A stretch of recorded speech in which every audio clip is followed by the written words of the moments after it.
Hey everybody, it's your boy WxG AEW coming from my job and nothing else to do. You know, everything's kind of shit. The world's going to hell. The wrestling industry is about to take a lot of hits and we might not get a lot of people back, but it is what it is. We still have, you know, wrestling going on, and so while it's going on, I'm going to try and, you know, talk my talk. So let's talk Dynamite.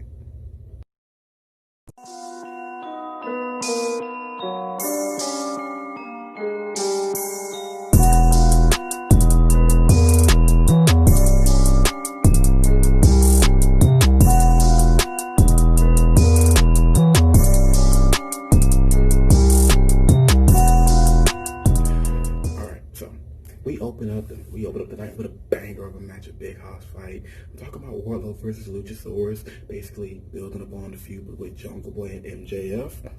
And I am totally digging it. This match was great. Big hits, big kicks, big moves. Big men do what big men do, and little men too. Favorite spots of the night will probably be whenever the superplex, like, it was just great to watch a good superplex with big dudes, and watching Marco get his last chunk off the stage, and Luchasaurus busting out a 4 shooting star press. Impressive. MJF interferes, basically costing Luchasaurus the match. Wardlow wins, and then there's a post-match beatdown, basically setting up the Wardlow and MJF versus Luchasaurus and Jungle Boy at Fyter Fest. Cool. Let's go. Because next we're gonna go into Hikaru Shida, who, after being messed with by Penelope before I saw the ring, basically decides that I'm not doing this full match, squashes her opponent. I literally didn't even get to hear her name before she got the 1, 2, 3, and her Penelope going at it. So I'm kind of looking forward to seeing them go at it again. This intensity being built. I believe they're having a match at Fyter Fest as well, night 1. Unfortunately, my boy Ricky Starks got hit. Come on now, Ricky just got into the company. Y'all just gonna hit him up like that. Penelope, you're wrong. So I believe following that, we had some good tag action where we had sorry about that, co-workers. Following that, we had SCU versus FTR. I did not know the match was going on. And it was definitely a good showing, definitely great going towards the build for FTR's eventual matchups with the Bucks. Everything they're doing is being built for it, but also adding to the legitimacy of the AEW tag division, making it look good, because this match was way better than I figured it should have been. And honestly, prime Doc Daniels and Frank Kazarian versus FTR would be amazing, but this match was still a banger. FTR gets the win with the Goodnight Express, and then afterwards, few major, like 3 big things happen. One, freaking the Butcher and the Blade take their truck. Bastards, you don't take this other man's truck. Secondly, the Lucha Brothers come back, so Penta's back in America. Ooh, and third, we're going to end up with a 8-man tag team match with the Bucks and the Revival team up against the Lucha Brothers and the Butcher and the Blade. Now, the weak ones out is the Butcher and the Blade, so the Butcher and Blade definitely need this to bump up their stock. But going up against FTR did show that they're good. Shows them more as a traditional tag team, like I said before. Good look, felt it, went with it, bam. We got plenty of promo videos going out. Pepper dropped tonight. Actually, after Hikaru, they had a press conference for Hager and Cody. I see that AEW is still trying to find a way to input a real sports feel into the product, but they still haven't got it just yet. The press conference is cool, but I understand using Cody as a prototype, not to mention trying to build up the belt. But all in all, it definitely helps. It helps build towards where it's going. I think that this is something that should either happen on Dark more or in the Road to series, or just have the press conference be their own little things, separate from the show itself, because it does take time away. And I felt that, you know, for this, we could have easily put on Instagram, or put it on the Twitter, or put it on the American Nightmare Family video where they usually would do the Road to series. But all in all, it was okay. It did what it needed to do. And Hager's wife, who he came late to the conference with, decided to be hella rude and just throw water in my boy Cody's face. Oh, you dastardly woman, you. Shame. So after that, we get a highlight showing of what's going on with Sean Spears on Dark, which is getting me to have to start watching Dark more. So I'm gonna start doing a Dark video. I'll probably start putting that in and loading that Tuesday nights after I get the early viewing, and then try and do back-to-backs from so I have both of those covered, and definitely give me a reason to get some more videos on the channel. But Sean Spears apparently is going to start having a loaded glove as a finisher, and a little dastardly heel peppering. But also, I really get the feeling that we're gonna get a new Horseman-based stable. Now, anytime that any incarnation or any spiritual successor to the Four Horsemen, it's always been from Ric Flair. We've never seen it happen with other guys. So to see totally possibly be the architect for the new modern Horseman, I am definitely intrigued by. We have Sean Spears. We have possibly FTR, which they could fit. They would need one more, and personally, MJF would be the perfect person to round up a new Horseman stable. He is literally Ric Flair more modernized and more for dick, but I would be down for it. Wardlow could eventually become the enforcer, but that means that Sean would basically eventually get kicked out of the group. Like, suck, bro. Oh yeah, I forgot to mention after that we got promo videos for Taz, for Brian Cage. Taz going describing the drill claw and his signature. I actually do like these elements. That is definitely something that AEW should do more of and get going in. The drill claw, get squashed, drop out, get your GED. Did it, good. But then we start to get more promo videos as we get ready to build for the match between Moxley and Cage. Unfortunately, John Moxley was not here tonight because Renee Young has been tested positive for coronavirus. So now we have to wait and see what's going on with Mox. Hopefully, he comes back negative.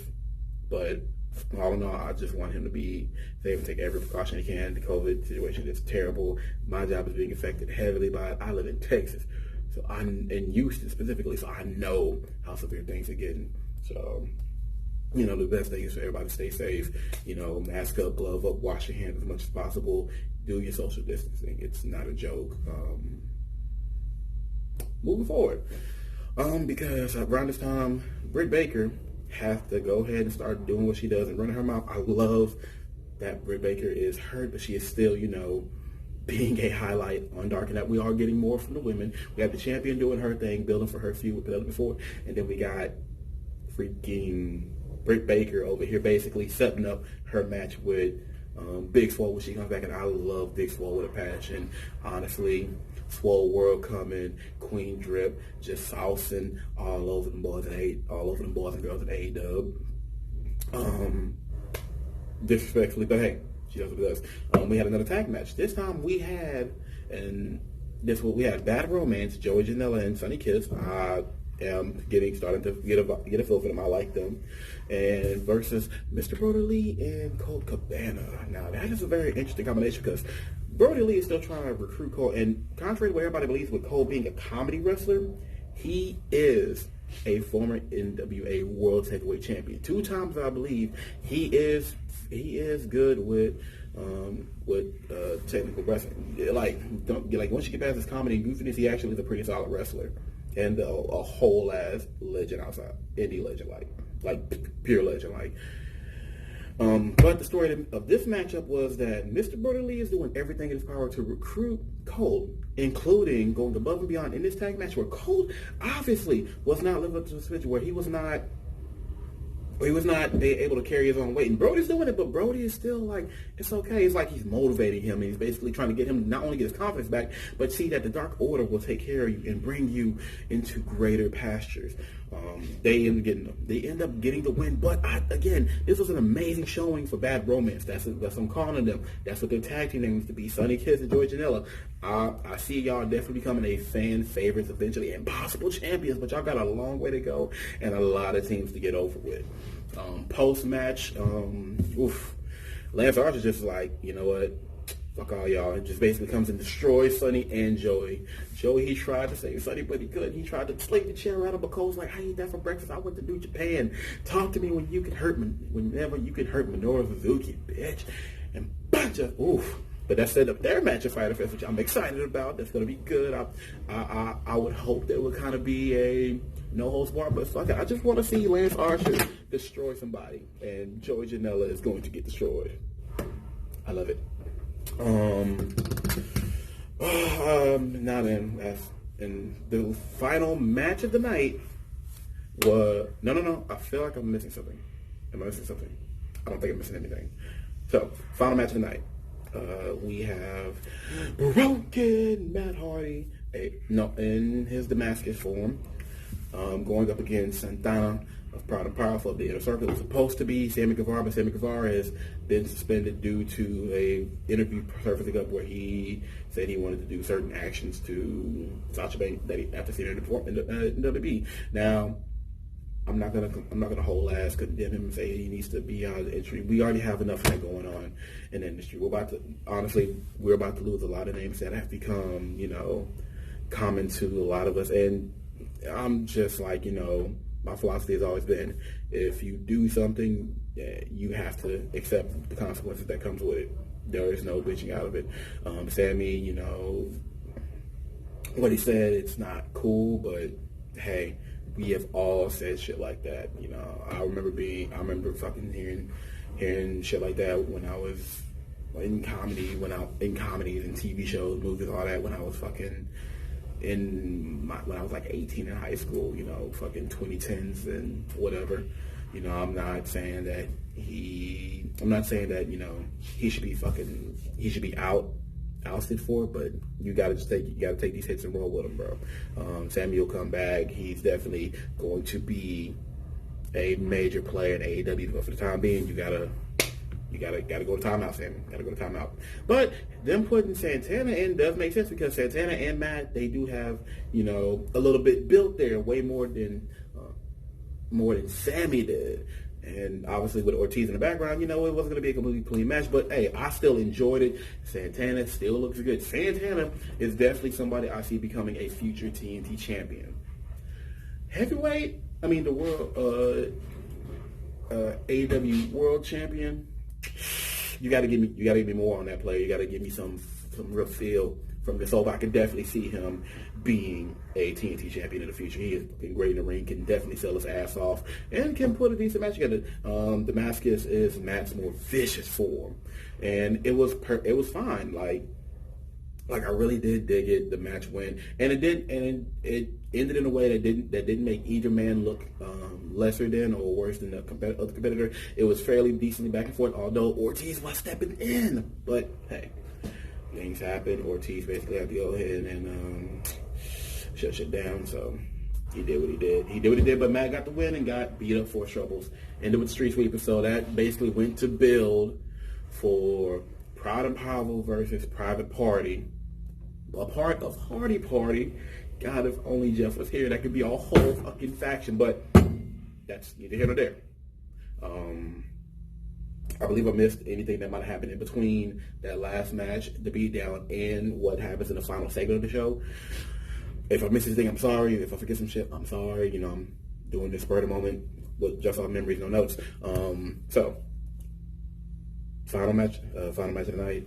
Final segment of the night, we have Orange Cassidy calling out Jericho, and/or Jericho confronting Orange. Is like, hey, look, when I saw you and I heard your name, I didn't like you. I didn't like what you did.